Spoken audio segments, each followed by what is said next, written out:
बकऱ्यांसाठी पाणी भरायला गेलेल्या एका 20 वर्षीय तरुणीचा पाय घसरल्याने विहिरीत पडून मृत्यू झाल्याची घटना यावल तालुक्यातील चिंचोली येथे 25 फेब्रुवारी रोजी घडली।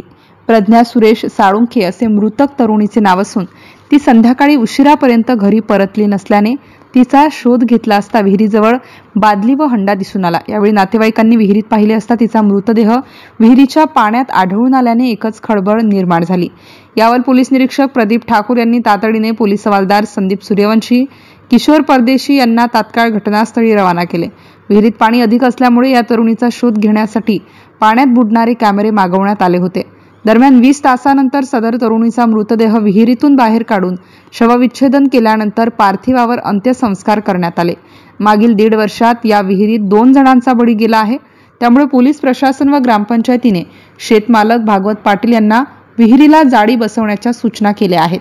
MCN न्यूज मराठीकरिता फिरोज तडवी, यावल।